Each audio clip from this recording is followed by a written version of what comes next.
Prince Alexander had always been different from other royal children. At 15 years old, he possessed an unusual quality that made palace servants whisper among themselves. Unlike his older brother Marcus, who demanded respect through harsh words and punishment, Alexander earned loyalty through kindness and genuine concern for others. The kingdom of Valdris was known throughout the land for its magnificent palace, towering walls, and the legendary royal guard that protected the crown. These elite warriors were chosen not just for their sword skills, but for their unwavering dedication to the royal family. Each guard underwent years of brutal training, and only the strongest and most honorable survived to wear the silver and blue uniform that marked them as protectors of the realm. On this particular autumn morning, Alexander walked through the palace gardens as golden leaves danced in the crisp air. He preferred the quiet paths away from the main courtyard, where he could think without the constant buzz of court politics and formal ceremonies. The young prince had been struggling with his studies in statecraft, finding the endless lessons about taxation and trade agreements mind-numbingly boring. As he rounded a corner near the old stone fountain, Alexander heard the unmistakable sound of steel clashing against steel.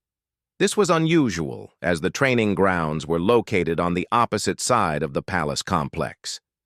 Curious, he followed the metallic ringing that echoed between the garden walls. Hidden behind a cluster of evergreen trees, Alexander discovered a sight that made his blood run cold.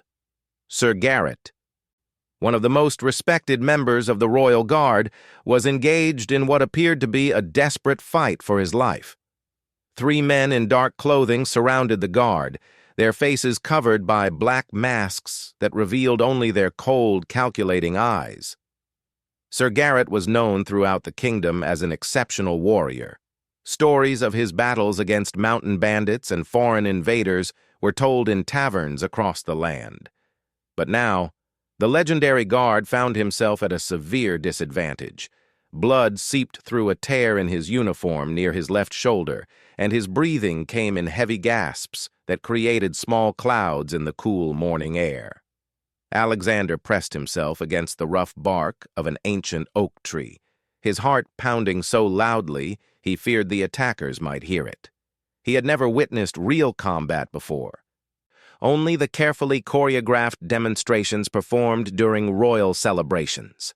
This was raw, brutal, and terrifying. The largest of the 3 attackers wielded a wicked curved blade that gleamed wickedly in the dappled sunlight filtering through the leaves.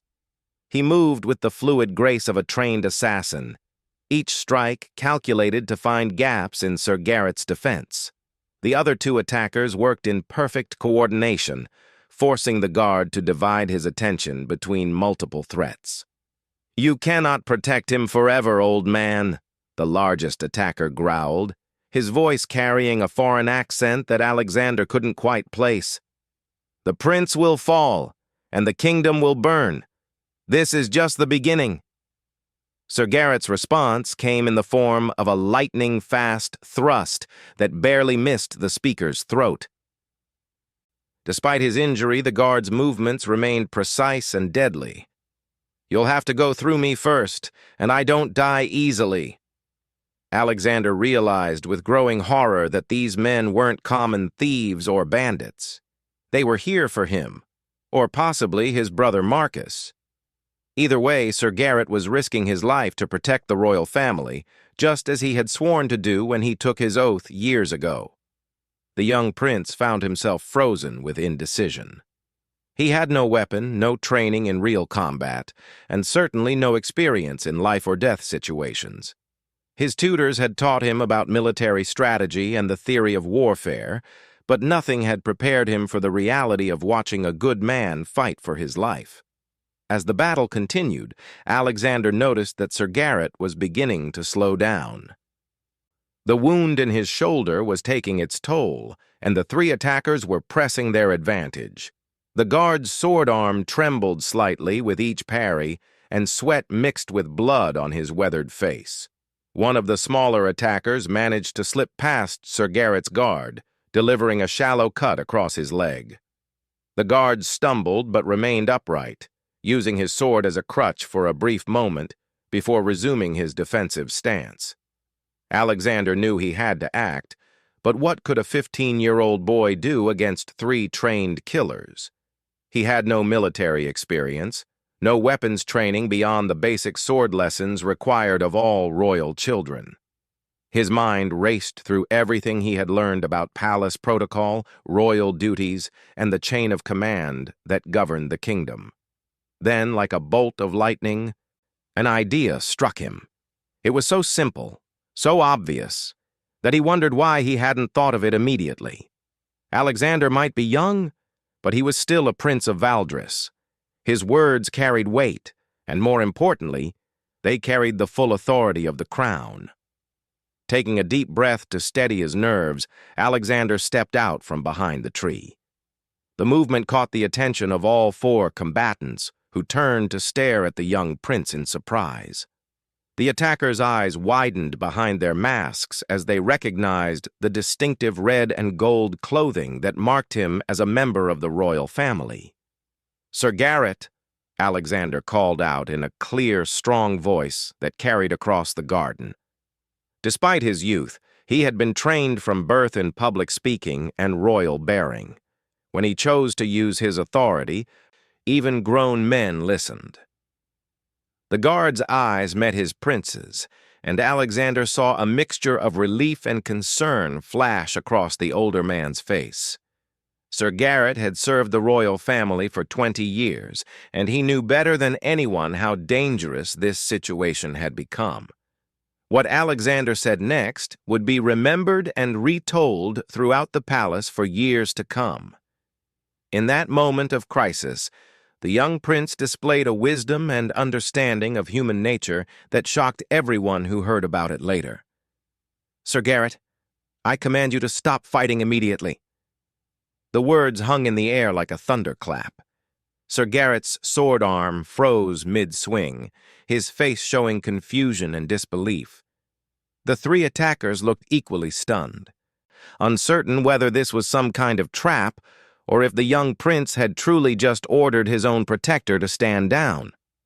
"Your Highness," Sir Garrett said slowly, never taking his eyes off the 3 men who still held their weapons ready. "I don't understand. These men mean to harm you." Alexander walked forward with measured steps, his hands clasped behind his back in the formal posture he had been taught to use during official ceremonies. Despite the danger, his voice remained calm and controlled. "Sir Garrett, you have served my family with distinction for 20 years. In all that time, have you ever known me to give an order without good reason?"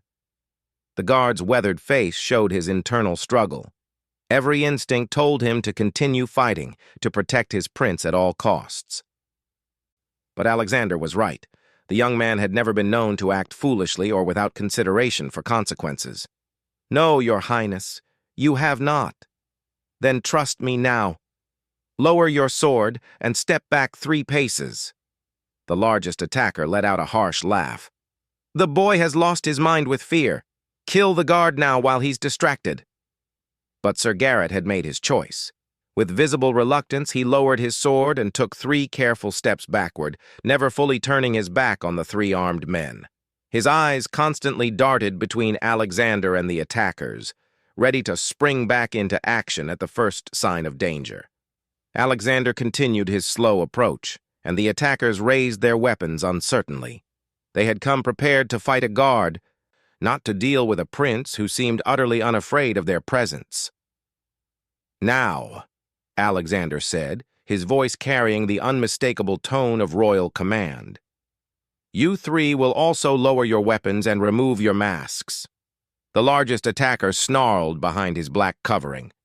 "You're in no position to give orders, boy. We came here to complete a task, and we won't be stopped by a child's foolish bravery." Alexander smiled slightly, and there was something in his expression that made all 3 attackers take an involuntary step backward. It was the smile of someone who knew something they didn't, someone who held all the cards in a game they didn't even realize they were playing. I think you misunderstand the situation, Alexander said calmly.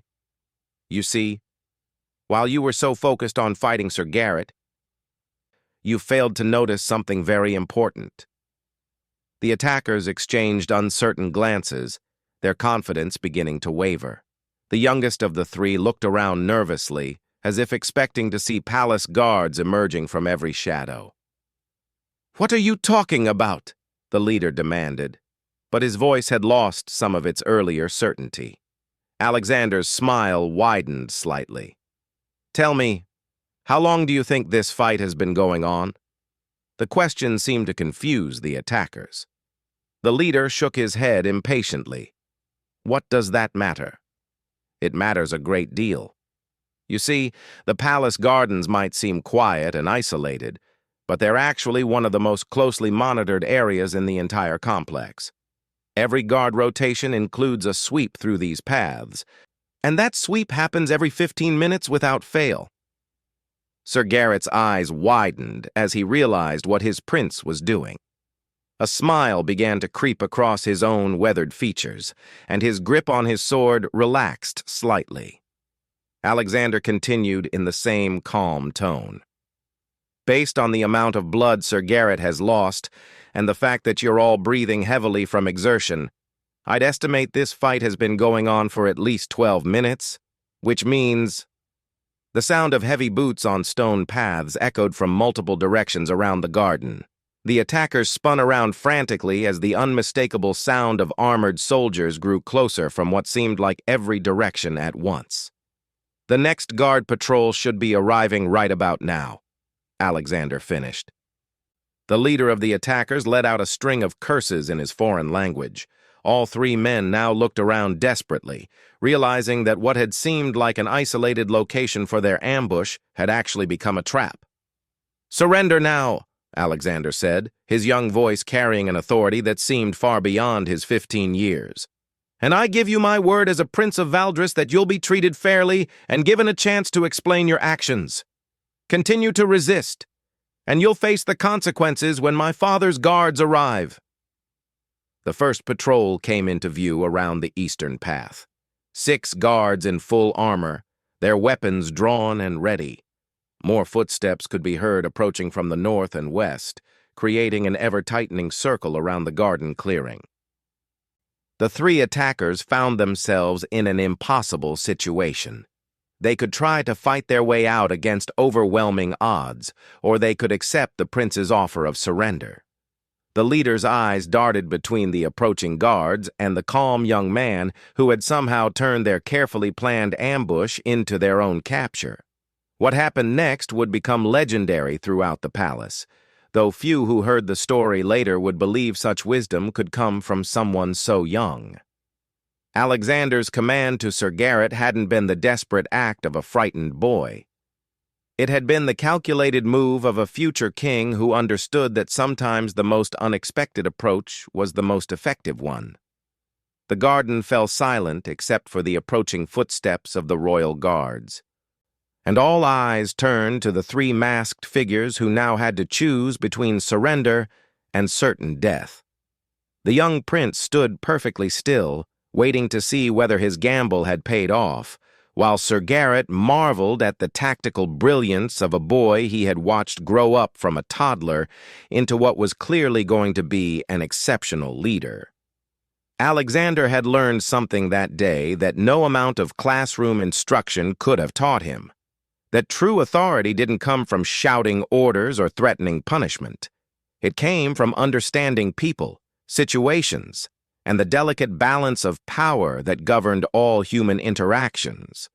The lesson would serve him well in the years to come, though he had no way of knowing just how important this moment would prove to be in shaping his future as a ruler. The leader of the 3 attackers stood frozen as the sound of approaching guards grew louder. Captain Wilhelm's voice could be heard barking orders to his men as they surrounded the garden from all directions.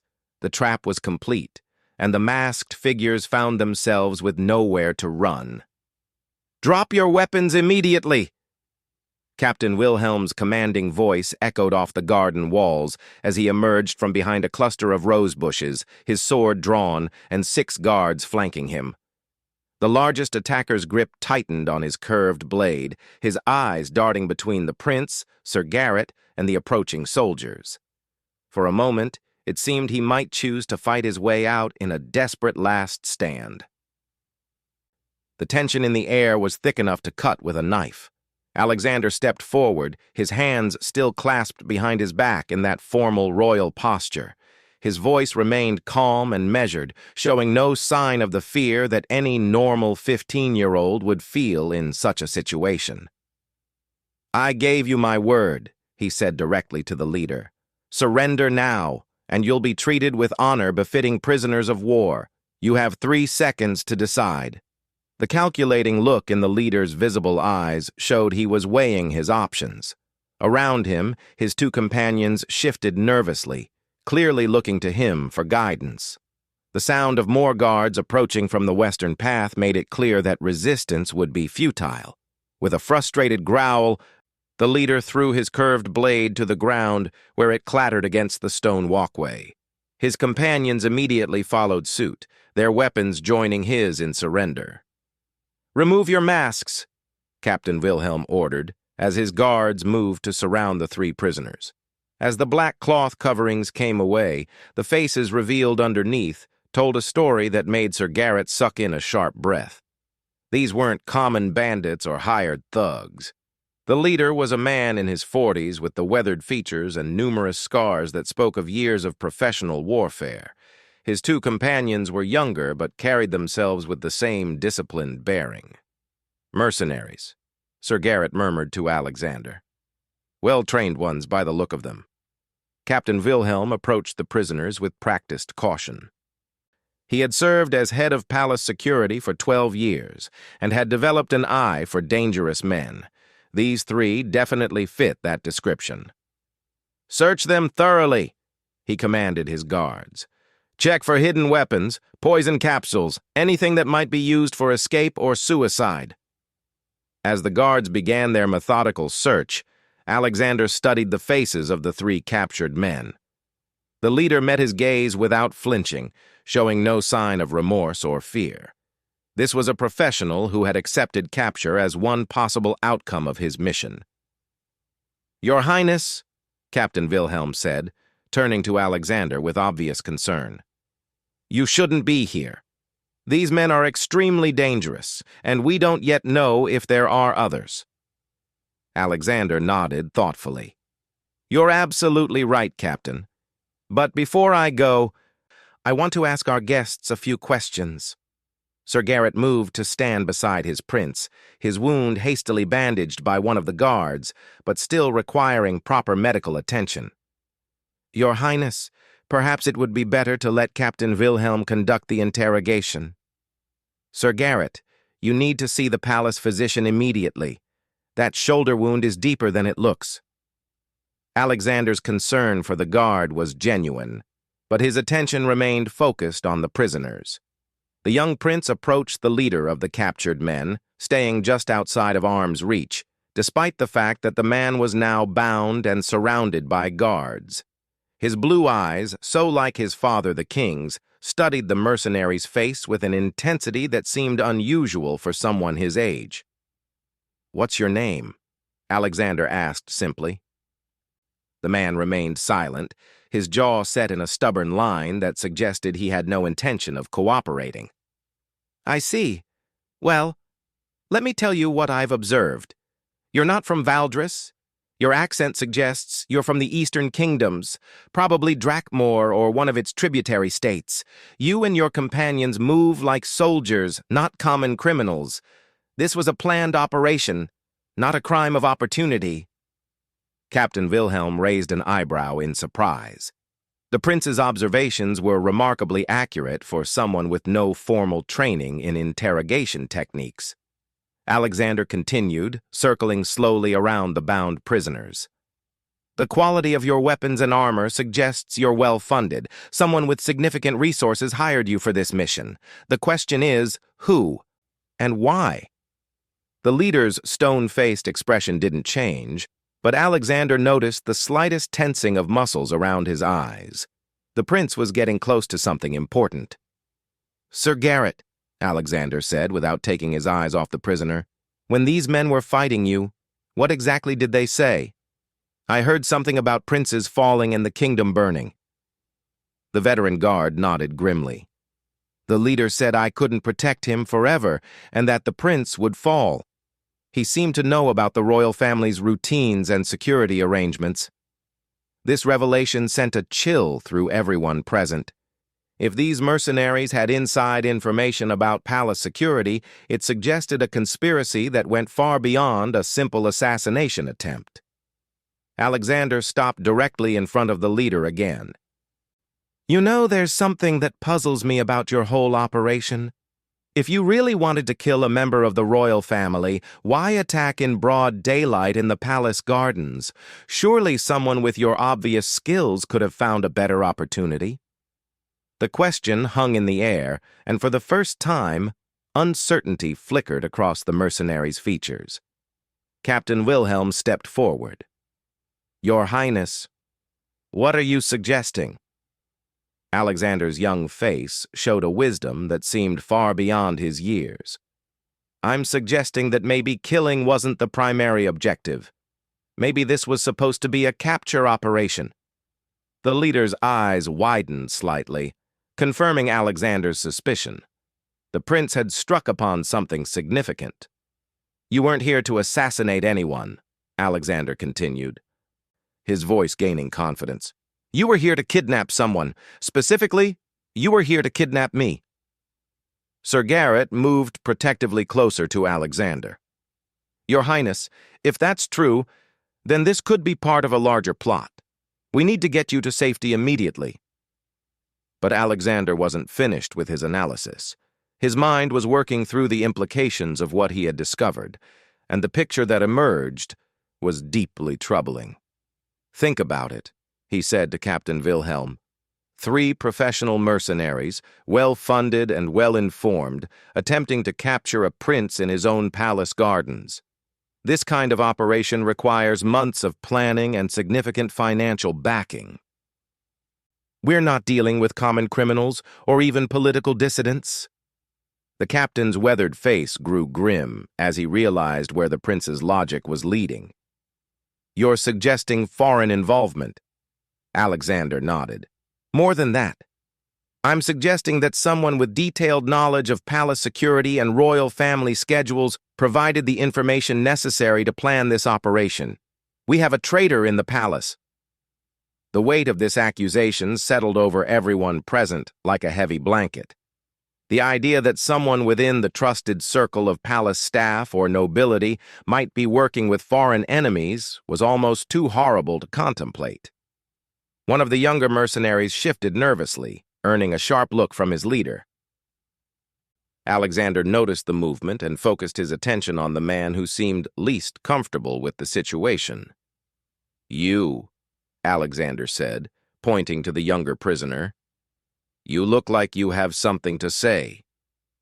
The man glanced nervously at his leader, who gave him a warning look that needed no translation. But Alexander had seen that moment of hesitation, that flicker of conscience that suggested this mercenary wasn't entirely comfortable with his mission. "Captain Wilhelm," Alexander said thoughtfully, "I think we need to separate these prisoners for individual questioning.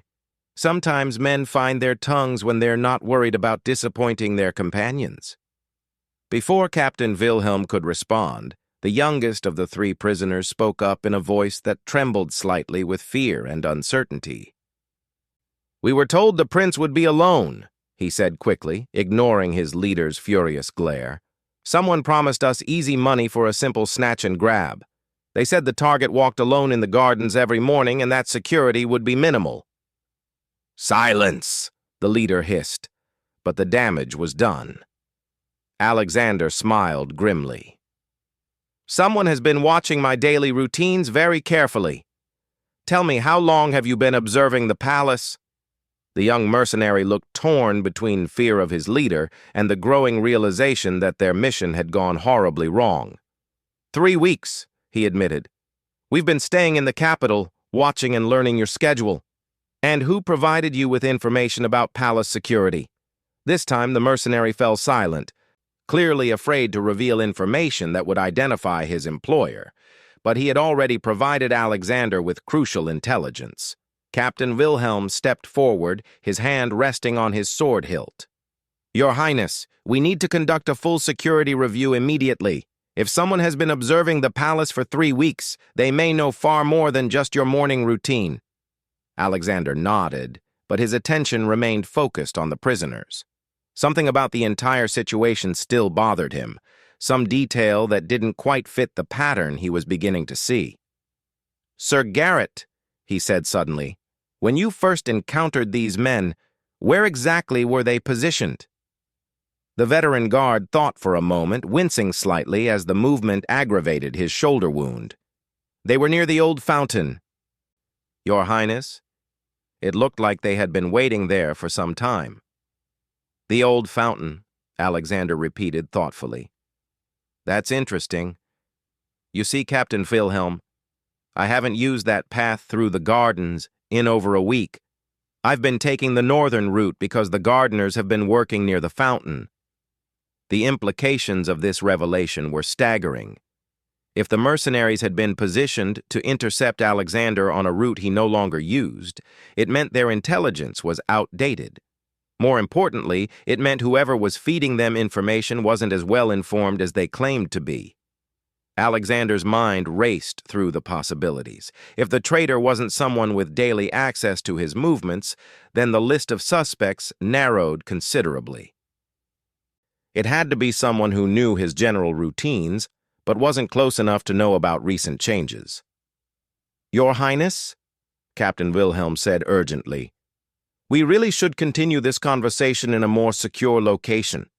If there are other operatives in the area... But before Alexander could respond, the sound of running feet echoed from the main palace courtyard. A young page in royal livery appeared at the garden entrance, his face flushed from exertion and his chest heaving from the effort of his sprint.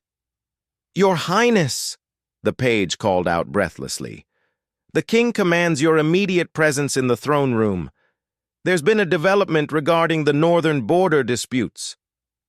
Alexander felt a chill run down his spine. The timing of this summons, coming so soon after the attempted kidnapping, couldn't be a coincidence. Either the king had already learned of the attack or something else was happening that he needed to know about. Captain Wilhelm, Alexander said quietly, I want these prisoners held in separate cells, under guard at all times. No one is to speak with them except you, Sir Garrett, and myself.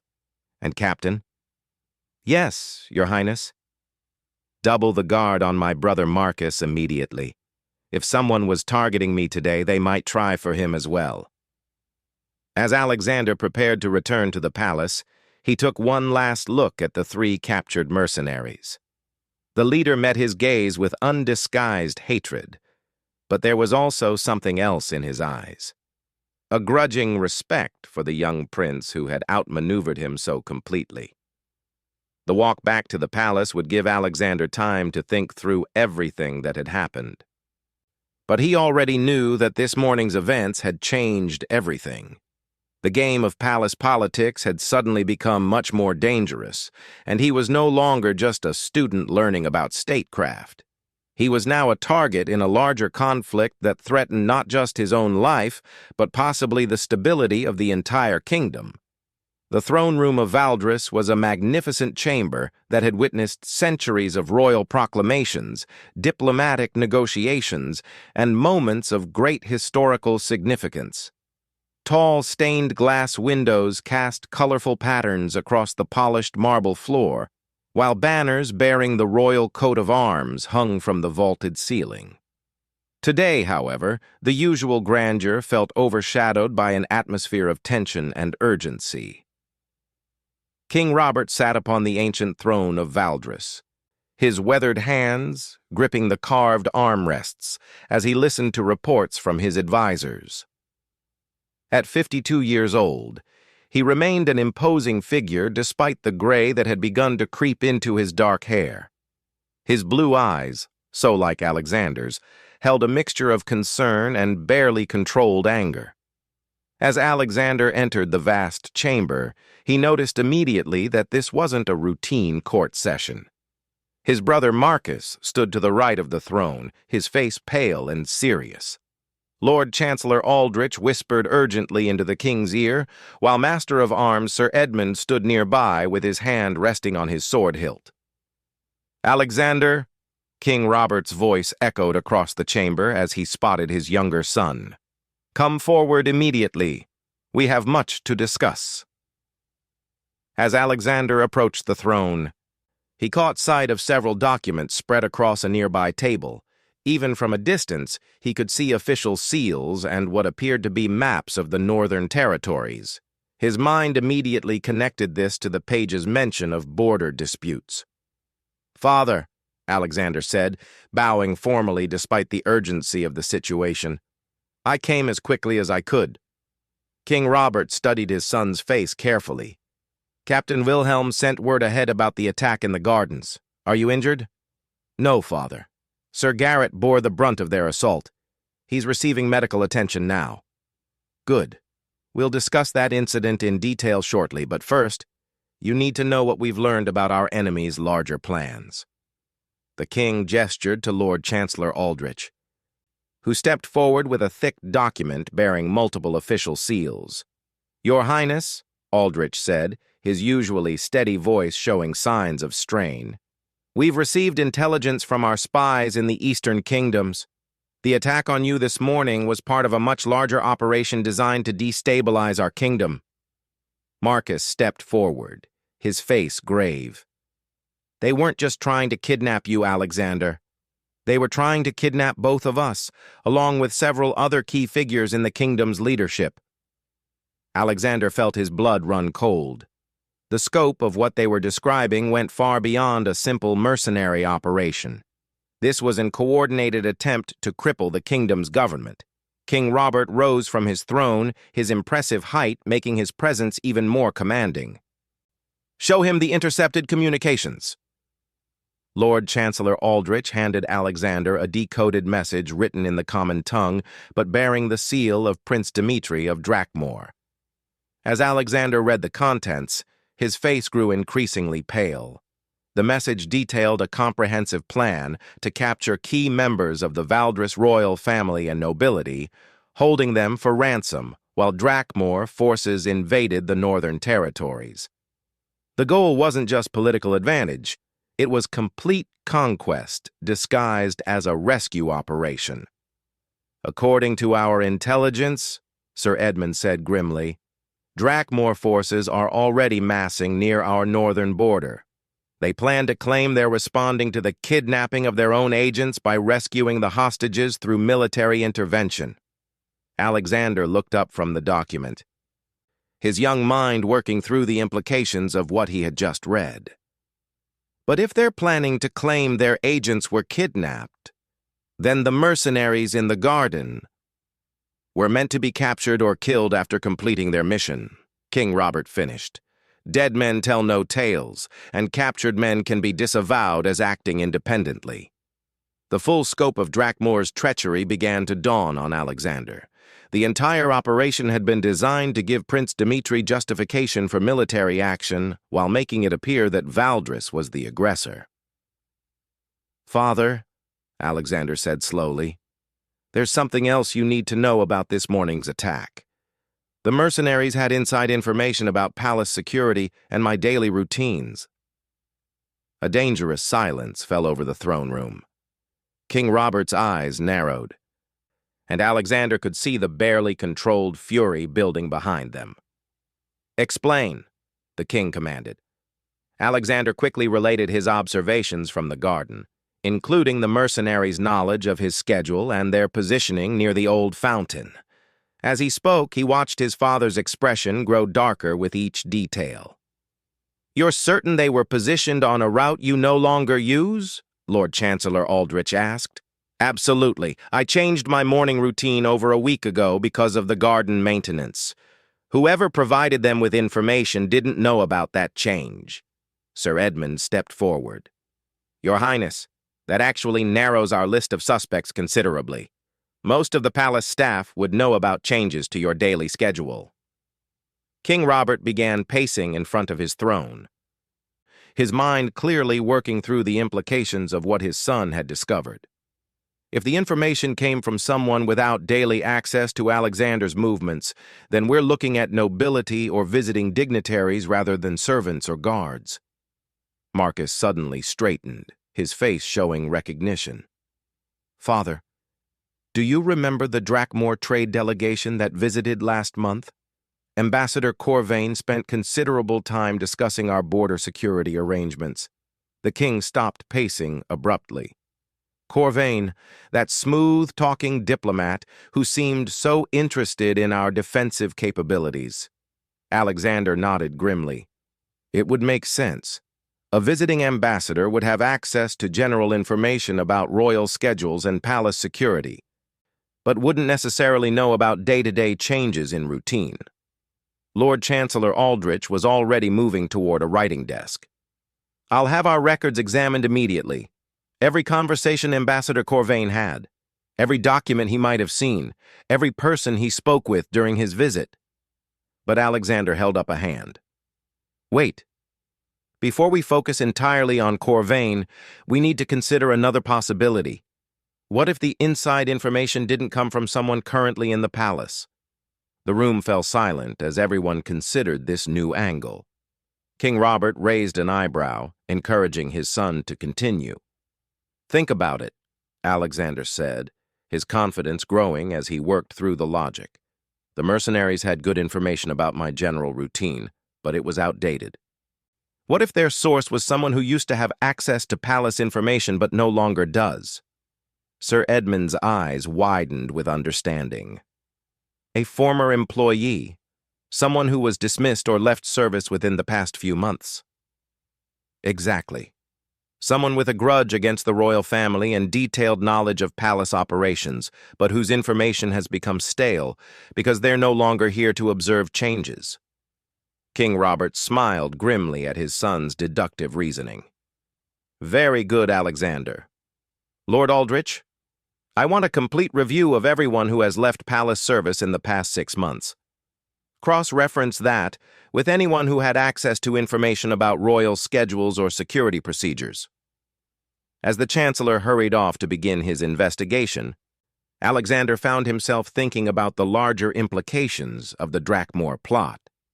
Something about the timing still bothered him.